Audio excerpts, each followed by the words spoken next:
Assalamualaikum warahmatullahi wabarakatuh. Apa kabar semua? Saya Hilmi Abikusuma dari kelas 1A ingin menjelaskan tentang wayang. Apa itu wayang? Wayang merupakan seni pertunjukan yang telah ditetapkan sebagai warisan budaya asli Indonesia oleh UNESCO pada tanggal 7 November 2003. Wayang merupakan warisan mahakarya dunia yang tidak ternilai dalam seni bertutur. Wayang itu sendiri merupakan boneka tiruan orang yang terbuat dari pahatan kulit atau kayu yang dapat dimanfaatkan untuk memerankan tokoh dalam sebuah pertunjukan, cerita wayang, atau drama tradisional di Jawa, Bali, Sunda, dan sebagainya yang biasanya dimainkan oleh seseorang yang disebut dalang dan dimainkan oleh alat musik yaitu gamelan. Sejarah wayang. Jadi, para wali songo telah membagi wayang menjadi tiga, yaitu wayang kulit di timur, wayang wong atau wayang orang di Jawa Tengah, dan wayang golek atau wayang boneka di Jawa Barat. Pembagian ini telah disesuaikan dengan penggunaan bahan wayangnya.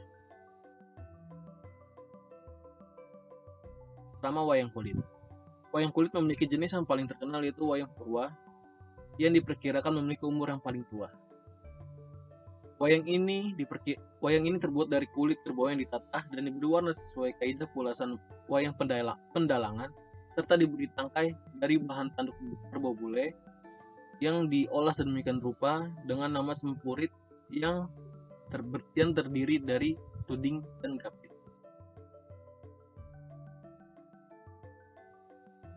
Wayang wong. Wayang wong adalah wayang yang dimainkan oleh orang. Biasanya di daerah Jawa Tengah itu disebut dengan wayang topeng. Wayang topeng dimainkan oleh orang yang menggunakan topeng, dan wayang tersebut dimainkan oleh iringan gamelan dan tari-tarian. Ketiga, wayang golek. Wayang golek berasal dari Sunda. Selain wayang golek Sunda, wayang yang terbuat dari kayu adalah wayang menak atau sering juga disebut wayang golek menak karena cirinya mirip dengan wayang golek namun sedikit berbeda. Nah, dengan adanya perkembangan zaman, dunia perwayangan menghasilkan kreasi berupa wayang suket. Jenis wayang ini disebut suket karena wayang ini digunakan terbuat dari rumput yang dibentuk menyerupai wayang kulit. Ada juga versi modern wayang, yaitu montekar atau wayang plastik berwarna. Biasanya wayang biasa atau wayang kulit akan menghasilkan bayangan yang berwarna hitam, namun wayang ini menghasilkan bayangan yang berwarna-warni. Di pembahasan kali ini, saya akan membahas wayang Yudhistira. Yudhistira alias Dharma Wangsa adalah salah satu tokoh protagonis dalam kisah Mahabharata. Ia merupakan seorang raja yang memerintah kerajaan Kuru dengan pusat pemerintahan di Hastinapura. Ia merupakan yang tertua di antara 5 Pandawa atau para putra Pandu. Dalam tradisi pewayangan, Yudhistira diberi gelar Prabu dan memiliki julukan Puntadewa, sedangkan kerajaannya disebut dengan nama kerajaan Amarta. Dalam bahasa Sanskerta, Yudhistira bermakna yaitu teguh atau kokoh dalam peperangan.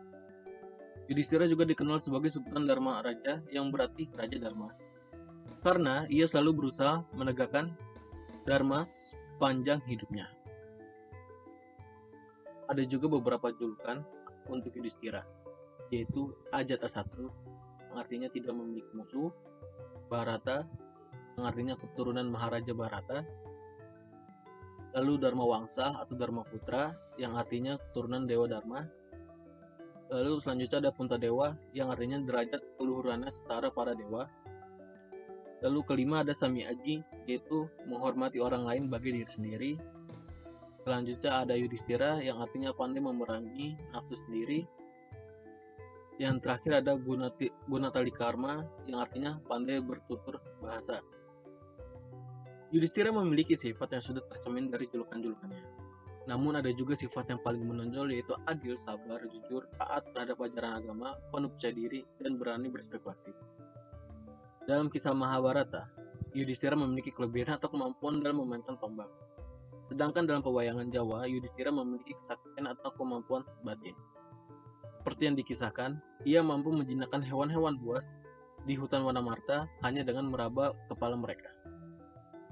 Lalu selanjutnya, Yudhistira memiliki beberapa pusaka, antara lain Jamus Kalimasada, Unggul Naga, dan Robeng Mustikawari. Pusaka Jamus Kalimasada ini berupa kitab, Tunggul Naga ini payung, dan Robyong Mutakawari berwujud kalung yang terdapat di dalam kulit Yudhistira. Apabila Yudhistira sudah sampai ambang batas kesabarannya, ia pun meraba kalung itu dan seketika berubah menjadi raksasa besar dengan kulit putih. Membahas sedikit tentang kelahiran dari masa kecil Yudhistira. Ada perbedaan kisah tentang kelahiran Yudhistira.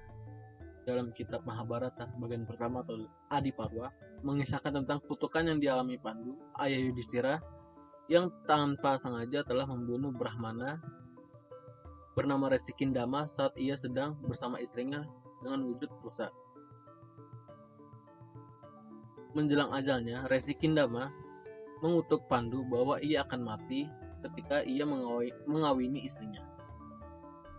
Dengan penuh penyesalan, Pandu kemudian meninggalkan tahta Hastinapura untuk pergi bertapa demi mengurangi hawa nafsunya. Namun, kedua istrinya yaitu Kunti dan Madri pun setia mengikuti Pandu. Pada suatu hari, Pandu mengutarakan ingin memiliki anak. Kunti yang menguasai mantra Aditya Hridaya segera mewujudkan keinginan suaminya dengan mantra itu. Mantra itu adalah ilmu pemanggil dewa untuk mendapatkan putra. Kunti berhasil mendatangkan Dewa Dharma dan mendapatkan anugerah putra darinya tanpa melalui persetubuhan. Putra pertama mereka itu diberi nama Yudhistira. Dharma adalah dewa keadilan dan kebijaksanaan, dan Yudhistira pun mewarisi sifat Dharma sepanjang hidupnya. Dalam versi pewayangan Jawa, Puntadewa atau Yudhistira adalah anak kandung Pandu yang terlahir di istana Hastinapura. Batara Dharma hanya sekedar menolong kelahiran Puntadewa dan memberi restunya.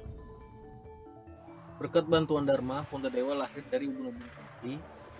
Dalam pewayangan Jawa juga menuliskan bahwa Yudhistira adalah seorang manusia berdarah putih yang berarti sosok berhati suci dan selalu menegakkan keadilan.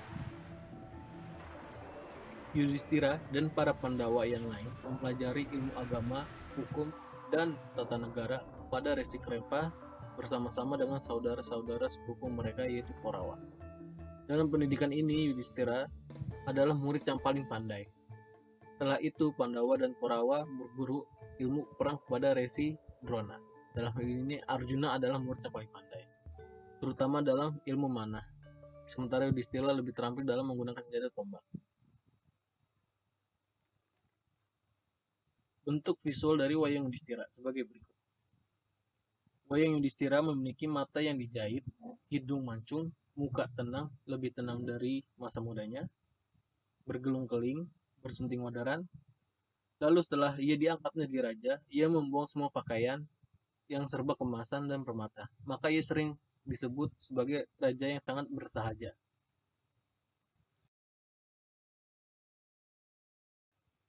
Untuk kesimpulan dari pembahasan ini adalah semua jenis wayang di atas merupakan wujud ekspresi budaya yang dapat dimanfaatkan dalam berbagai kehidupan, antara lain sebagai media pendidikan, media informasi, dan media hiburan. Dan jangan lupa juga untuk mewariskan budaya ini kepada generasi-generasi selanjutnya. Terima kasih.